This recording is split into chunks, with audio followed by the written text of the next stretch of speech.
are you guys doing today? My name is Justin Cooper at Total Roofing Construction. We're here today on a podcast talking with Heather Bult at Properties. We're going to talk a little bit about some real estate topics, how the market trends are, and a little bit about her background as what she does as a realtor. What are things to look for as far as buying a house, selling a house, and overall market trends in the market with the new rates and stuff. So why don't you tell us a little bit about your intro, a little bit about your background. Okay, sounds good. So I'm Heather. I've been in real estate for over 11 years now. This is what I do full time. Love it. I sell Illinois and Indiana. And I've done lifetime over 100 million in sales. So I've seen it all, heard it all, done it all. And it's been great and I love it. As far as trends and stuff, you're seeing, obviously we're in Northwest Indiana, Lake County wise, and you work in Illinois. With Chicagoland and Northwest Indiana, what are you kind of seeing as far as from Illinois movers to Indiana to Illinois, or kind of a little bit all over? Yeah, we're still having the trend of Illinois moving over to Indiana. Last year, there was a huge property tax increase in Illinois, and that has gotten a lot of traction for us in Indiana. Some people saw over 50% increase. I had one recently. It was over 130% increase in 1 year. So that really has brought people over here to get more with your tax dollars. Yeah, that's the one thing I know. Perks of moving to Indiana is the tax bill. Compared to what I see at some of our rental properties. It's pretty crazy. We have a couple properties where it's 900 square foot house and it's $12,000 tax bill. Insane. I don't know how people afford that. It's definitely one of those things I see is insane. A little bit background as far as current real estate market trends. As you were talking about, tax wise. We're looking at as far as Lake County sales prices. You're saying that they've been up a little bit? Yeah. So let's go over nationally first to see how we kind of stack up against them, because I think it tells a good story for our area. So nationally, overall, the July, we look at year over year. So July data just came out. Median sales prices rose just over 2% nationally. So that's pretty low compared to the last couple of years. And supply in July was up 16%. So we're seeing a lot more houses on the market. We're seeing a lot less sale prices increase. But around here, it's completely different. So I looked at both Lake County and Cook County because that's where I primarily sell. Median sales price in Lake County was up 6%. So that's even higher than nationally. And supply was only up 9%. So we're still in a good, I would say, more sellers market here. Okay. Same with Cook County. Median sales price is up 7%. So prices are up and supply is only up 4.8%. So they're not seeing those drastic jumps like nationally. So this area, I would say we're still in the seller's market. I think we're trending more towards being balanced. Whereas I think nationally, a lot of areas are trending more towards a buyer's market. Okay. What, as far as like seeing a house on the market, what's usually kind of like the average ballpark in the area as far as a house on the market? Like price-wise? Price-wise, and then as far as selling, it might be on the market for a week, 2 weeks. Yeah, so I think we're seeing drastic differences in that too. So I think regular pricing-wise, we're at like $350,000 to $400,000 is what we're seeing pretty average around here. And I think the good houses, they sell still a couple days. The ones that maybe need some work and are priced too high, they will sit for a month or two, sometimes even longer. Okay, cool. As far as first-time home buyer tips, what are some of the big things you see as far as just tips for overall people looking at houses for the first time? Yes, I would say number one, get pre-approved. I don't think I can stress that enough. With interest rates, you want to know what you can afford per month. You want to know you're not going to be underwater. You want to know that you're not going to be house poor and not be able to buy anything else.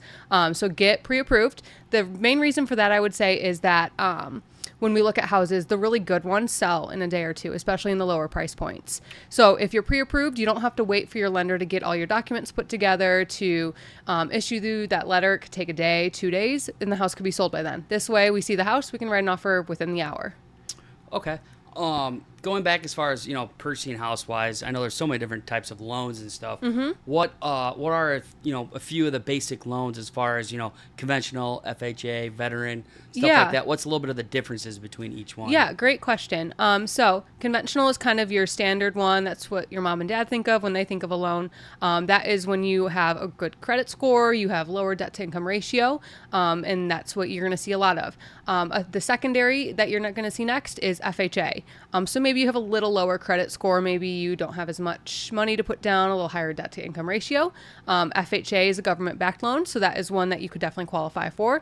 And then we see a lot of VA loans. So if you served in any capacity, you qualify for a VA loan. The benefits are drastically different. So some people qualify for 0% down with a veterans loan. Other people don't. So you kind of have to check in to see what you qualify for. But that's primarily what we see around here. Okay. As far as, say, I own a house, a property, and I'm looking to kind of maybe think about putting it on the market, trying to understand, what the house value is, appraisal, where do I even begin as far as a strategy to maybe even think about selling the property? What are a few things to kind of look at as far as do you guys offer as far as figuring out kind of what the market trend is, what it might possibly appraise at, ideas as far as we do, a video shoot of the house or a drone footage? What are a little bit some of the perks as far as you guys offer as far as selling properties? Yeah, so I would say the best thing to do if you're thinking of selling is to reach out. Definitely find out from a realtor what you can get for your home. And then we like to walk through with you, kind of point out things that maybe could be quick fixes, other things that maybe would be a bit of a project, but you would get return on, so that way you can get your house ready to sell. The biggest tip I have for people selling: declutter. Get rid of your stuff. Find a storage unit if you have to. Declutter. It's the biggest way to get your house sold. Second would be staging. I would minimize things on counters, minimize things on furniture, minimize things on the ground. And third would be cleaning. It's a simple but effective way to get your home sold. The cleaner, the better. Yeah, that's the one thing it doesn't cost, right? Exactly. Just a little. Keep your house clean. Keep your house clean. And it tells a lot about you and your house and how you maintain it. I feel a lot of my buyers get scared if they go in a dirty house because they're worried that the major systems were neglected too. And they're going to have to put in a new furnace or AC. Yeah. Whereas if it's clean, they think, oh, it's been super well maintained. Okay, cool. That's good to hear. As far as, purchasing a house, that's, most people's biggest financial thing in their life is purchasing a house, right? Yes. When most people retire, their biggest investment is their home. So when you look at, overall years as far as the money they put into their house, as far as what do you really see when people are looking at a house, what are some of the big things to look at prior to buying a house?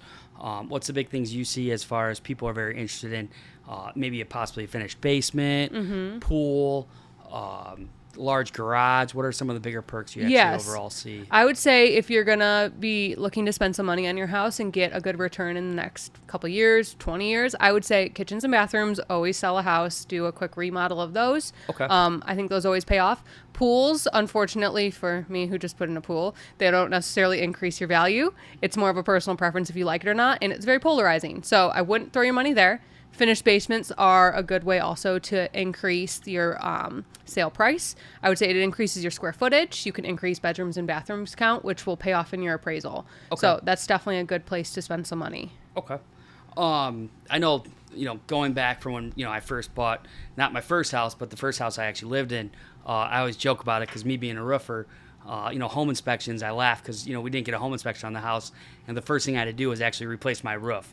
So for buyers with home inspections, I know that's a big thing. What do you see as far as home inspections? What's usually the biggest issue as far as problems on properties?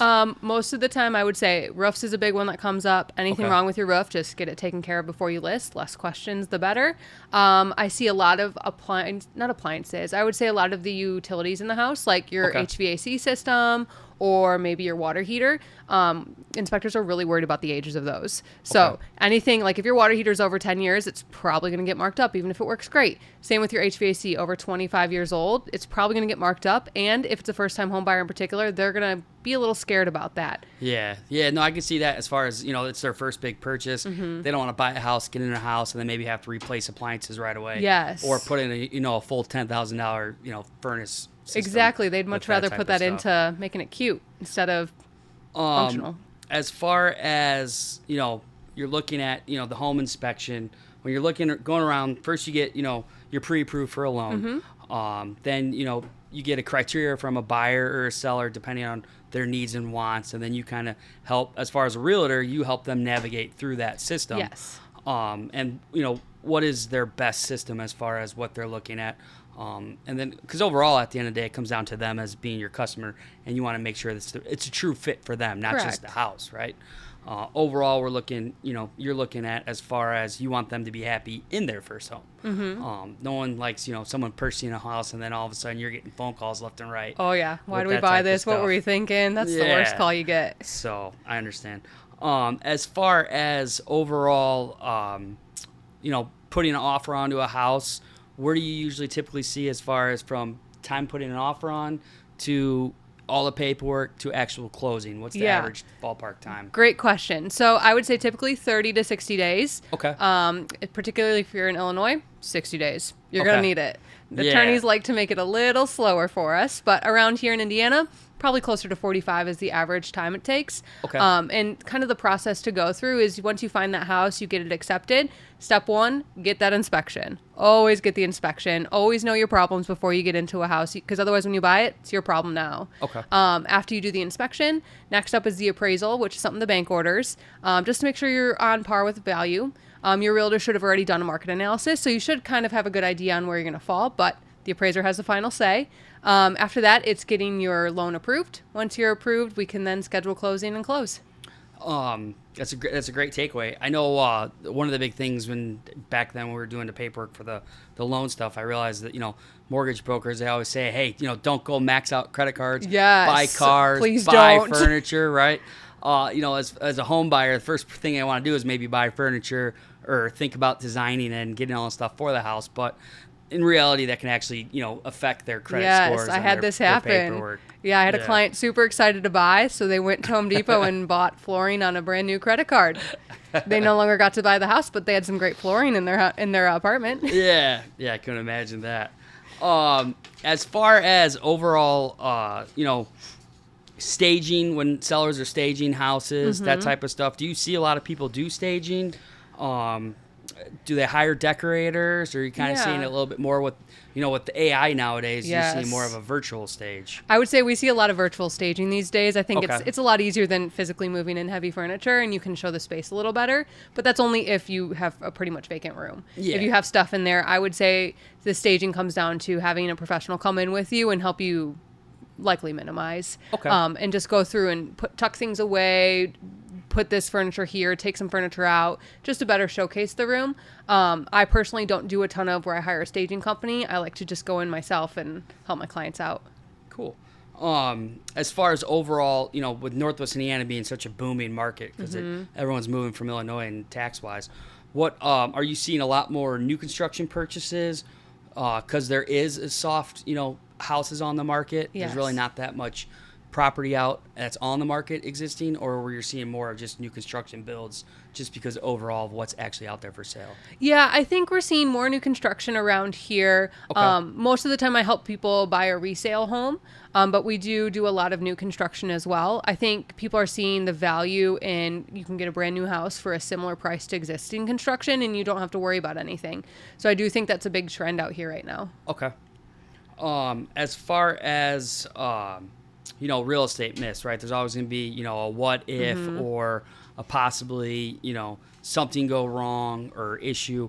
What are a few myths you've kind of seen over the years or, countered firsthand experience-wise? Yeah, okay, so let's go through a few myths I've run into. First is you need perfect credit to buy a home. That is not true anymore. So in the major types of loans you're going to see, conventional, you need to be above 620, so not super high. FHA, you could even be as low as 500 and still get approved for a loan. So that's definitely not the case any longer. Another myth I see is spring is the only good time to sell. I disagree with that one. I think that in the winter could be a great time to sell. There's a lot less competition. So if somebody's looking for something and they're a serious buyer, you're not going to have to fight with a bunch of people. Another one, an unpopular one I have is open houses sell homes. I disagree. Yeah, I could imagine that sitting around a house waiting. Yeah, like it's just, if someone's serious, they're going to bring their realtor through and schedule a showing. If they're bored on a weekend or a neighbor, they're probably going to pop into my open house and eat my snacks. So I don't think open houses are the way to go personally. Yeah, I'm sure you get a lot of people just kind of walk around. Oh, what are we doing for the weekend? Let's go check out houses, right? Oh, here's this sign. Let's just go see what this random house is. We are not selling. That's funny. As far as, working with realtors, we touch base, as far as market data, what you're able to kind of pull in the area as far as, pricing, what are some newer areas for people that are building, what's the happy medium for customers. What do you, as far as, for At Properties with the company you work with, what are some of their, their steps as far as what they do to onboard someone looking for a property? Yeah. So I'm going to first chat through some of the perks of At Properties. So At Properties has the biggest market share in the Chicagoland area and Northwest Indiana right now. So At Properties has a really good network. And that's kind of key right now because there's a lot of things that are called pocket listings or off-market listings. And so being at a big brokerage, I have this powerhouse behind me of all these off-market listings I can access that people who are working in a smaller brokerage can't see. So this way I can get my clients in a house before other people can. So that's one of the biggest perks I think of At Properties is they have a huge market share. The second is their technology. I think the technology helps me and it helps my clients so much. So we advertise properties in a much stronger way than most companies. We use a program to get it onto people's social media pages, onto just regular websites, so that way they get to see the house, even if they aren't on Zillow or Realtor.com.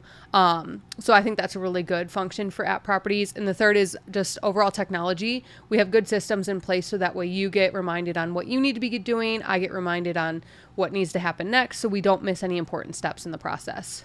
Yeah, no, it's a key point as far as going back to, you were talking about the technology. Yes. I remember one of our neighbors talking about as far as seeing you in a video game for a real estate ad. When you're looking at, a prospect as far as technology-wise, it definitely appears that your guys' company's, top-notch. Yeah, it's top-notch on that. Cool. What, as far as, client success stories, over all the years you've been doing this, what's, one of your biggest, stories or touches as far as, your proudest moments in the work-wise? Okay, good question. So I have one story in particular that I find to be one of my favorites. So it was when the market was super hot around 2020 when we were getting anywhere from like 14 offers on a house. So you had to really work hard to get your buyer into a house and get them to get accepted. So I had one. My clients put in an offer and it was a hot house. Lots of offers came in. The listing agent called me back and said, hey, can you guys agree to these terms? If you can, we'll take your offer over everyone else's. Okay. Great. So while I'm on the phone with her, I'm like, I don't want to lose this house.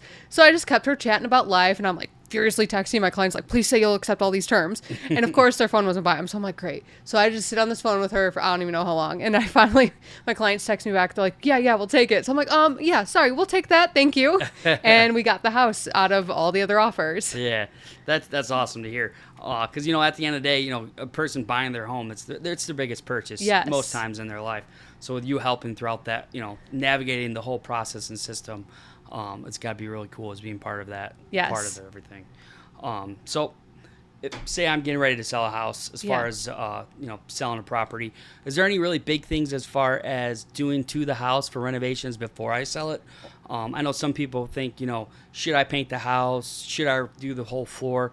Are there really certain things that really do add value, or there's a couple things where I really don't need to really worry about? Yeah, so I would say there's definitely projects worth doing if you're thinking about selling. So number one, I think paint your house. If it looks a little nicked up, which if you live in a house, it gets nicked up, a coat of paint can make a world of difference. And please stop with nonstop gray. I would prefer that. Thank you. Warmer tones.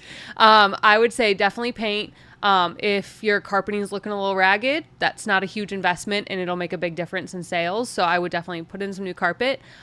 Exterior wise, I think the biggest thing for exterior to watch for is if you have any chipped paint anywhere. You can't sell your house FHA. That eliminates a whole pool of buyers. So it is definitely worth having a professional come in, fix the exterior so that way you can qualify for every loan type and have the biggest buying pool. Same with roof. I would definitely watch your roof. If you have any issues at all, get them handled before you list your house. That way you don't have any problems when you're under contract. Yeah, that's it's funny you say that. It's one of the biggest things we see actually in Illinois. For most people selling a house is they need a roof certification. Yes. So we're always getting a call where someone's trying to have us certify the roof, and we'll get out there, do an inspection, and the roof needs to be completely replaced. Yes. Because the thing is with roof certifications, they want us to try and guarantee that the roof's going to be 2 to 3 years good, as far as life expectancy. Mm-hmm. So that's always one of the hardest things, where someone always calls up and, oh, it's okay, just certify it, and we get out there and the whole thing needs to be replaced. Like, it's actively leaking. It's not okay. There's a raccoon buried in the hole and think that's a tearing up the problem. shingles. So Well, and then people don't think about that when they price their house. Like, Yep. oh, I might have to pay for a whole new roof. I didn't plan on that when I Yeah. listed it. You can get a little more money when you Yeah. have a brand new roof. and the buyers are getting smarter, right? They're doing the home Yes. inspections. They're going to go through a whole list. If they think they're going to have to do a roof or a furnace system or fix some plumbing, they're going to ask for it off the pricing. You know what I Yes. mean? So nowadays, with the technology, the home inspections and everything, kind of doing a walkthrough, they're going to want to make sure everything's kind of in place before they buy this house, and then they got to go, remodel something right away before they walk into something. Totally. And I would say a lot of the deal killers are roofs. Okay. And when a home inspection goes bad, one of them is roofs. It's always the roof. Secondary for the to most part. foundation, because that's Okay. just a scary problem to fix. But roofs are a big investment, and nobody Yeah. really wants to buy a new house and then have to We had invest more. Speaking of foundations, we actually had a property in, I want to say it was probably about 2012. We bought a house to remodel and flip in the winter to keep our guys busy. And we went and looked at the house. Everything looked great. I called my dad, hey, let's put an offer on the house. And of course, we had 2 feet of snow out there. Probably really wasn't 2 feet. It was probably about a foot. You know what I mean? But we put the offer on the house, bought the house, well, then the snow melted, right? Oh, no. So then we come back out there to check on the house, and we realized, half the foundation walls bowed in. No. So I looked at my dad, and, we joke about it now because over all the, remodeling projects we've done over all the years, that was the one big eyesore. Everything looked great on the house, but as soon as the snow melted, then you seen the wall bowed out. Yes. That was a big expense that, we didn't budget in the remodel phase for remodeling the house. So that, that cost us an extra, $12,000 to $15,000. Yeah, and it's not something you're really going to get back because the buyer just expects you to have a good working foundation. Yeah. Well, I appreciate you coming out today. Of course. This is Justin Cooper at Total Riveting Construction. If you guys are ever thinking about any real estate needs as far as buying, selling, reach out to Heather Bult at Properties. You can reach her at 708-825-5190, or you can reach me on my At Properties website, Heather Bult. All right, thanks for coming out. Thank you.